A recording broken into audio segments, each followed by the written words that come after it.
I am Magnus Grinneback. Today we are in our distillery, a Manx Whisky Company distillery. And we're out here in Baldrine. I've come down the long and windy Ballagorn Road, turn off, and here we are. You've got this little operation first. Talk us through what we're looking at first of all. So we're standing in front of the stills. I think that's probably the most prominent piece of equipment in here. Not the only one though, the other pieces matter enormously. But they are the most eye-catching ones. You have to the left our 400-litre wash still.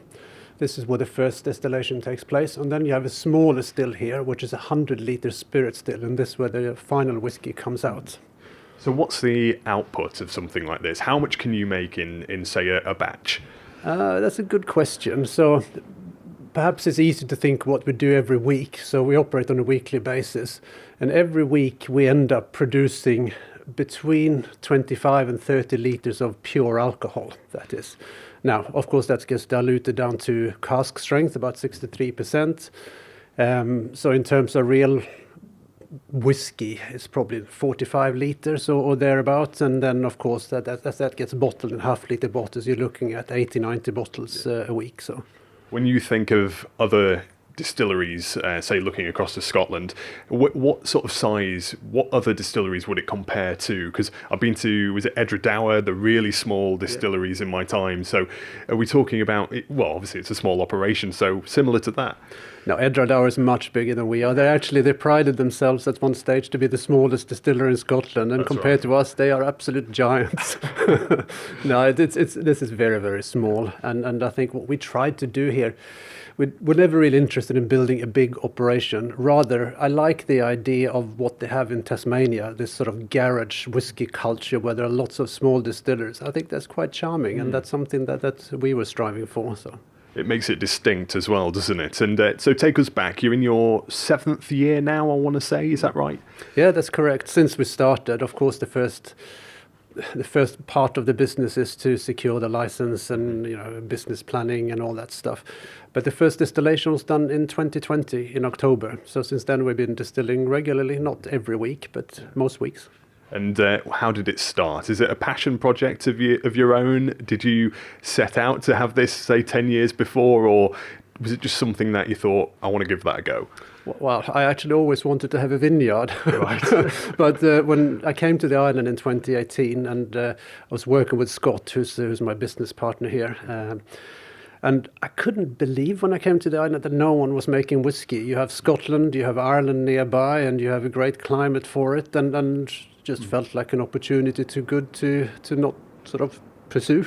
And we've had gin distilleries, of course, on the island. We know there are rum makers as well. So yeah, an open opportunity, I suppose. And those first attempts, that first year, what was that like? It was very, very interesting, of course. And we didn't help ourselves. We have decided to do this the hardest possible way. Most distilleries do parts of the process that we are doing. We do everything. We get the barley straight from the farmer. We malt it ourselves, something that used to be done in the old days at pretty much every distillery in Scotland and elsewhere. That's no longer done for efficiency reasons and whatnot. You can still produce great whiskey. However, if you want to do everything in-house, you have to do it the harder way. And there was a lot of learning. You can't just buy equipment this size. There are no malting kilns available for distillers of this size. So you have to build them. So we had to build a lot of equipment.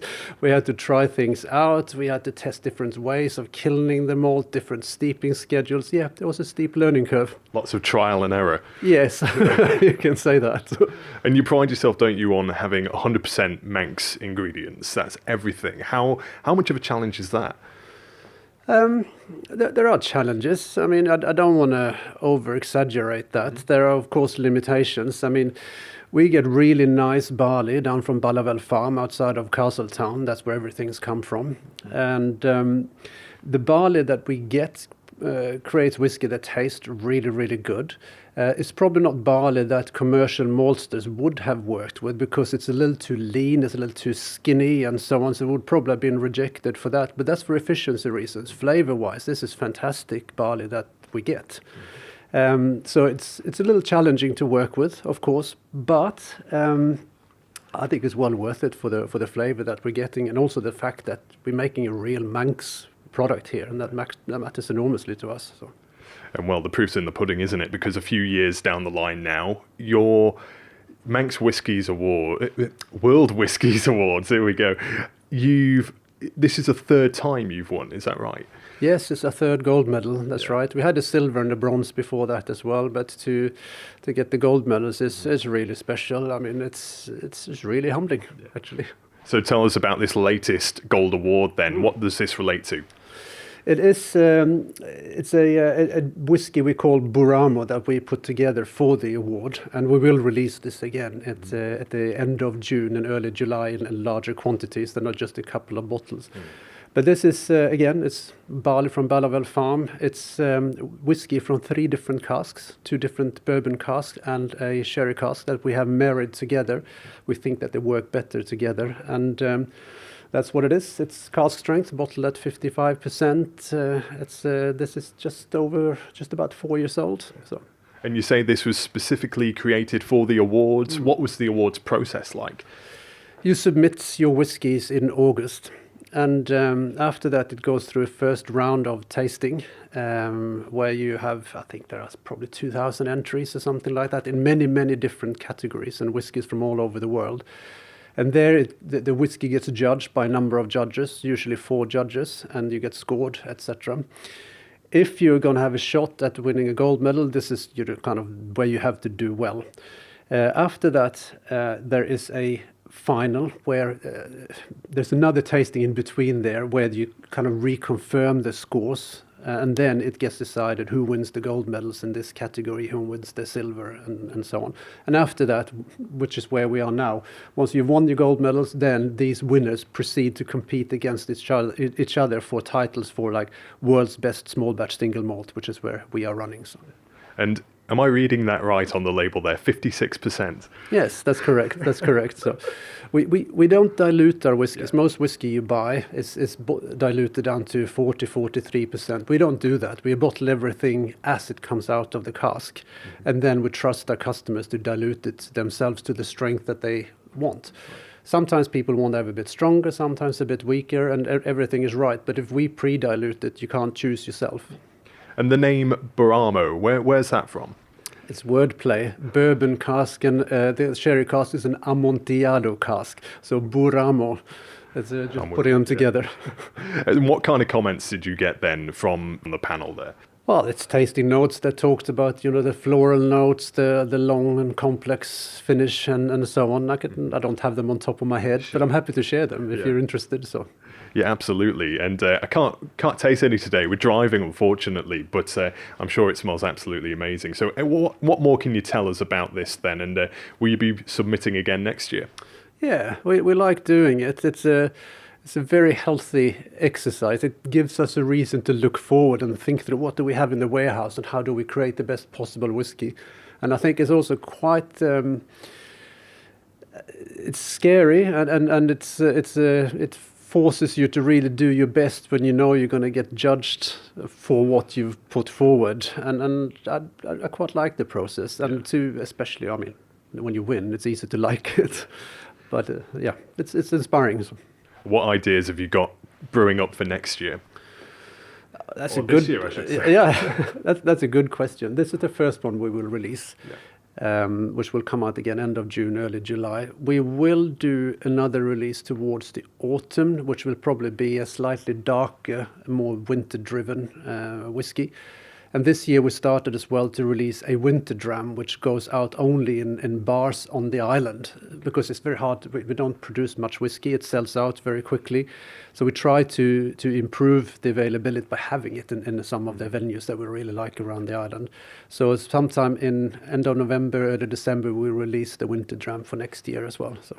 And am I right in saying if people want to get their hands on their own bottle, it's like they have to sign up for it, that kind of thing? Yeah, up to now we have released everything to subscribers of our email list. We had actually a ballot for the first 3 releases, actually. The last one we gave first dibs for email subscribers, and they just disappeared immediately, actually. So it's a good idea to sign up. Sure. And looking to the future, do you ever plan to upscale the operation here, or are you quite happy with the level at the moment? I'm quite happy with the way it is. I mean, we are producing up towards 2,000 bottles a year at the moment, and I quite like that level, to be honest. And I like it being hands-on. I mean, I have a background where I've been sitting in front of a computer my whole career, and I really like that I don't have to sit in front of a computer. This is physical. Barley comes in and beautiful whiskey comes out. So I want to keep it like this, certainly for a bit longer. And at these awards, knowing that you're getting gold and you're putting the word Manx on the world stage, how does that feel?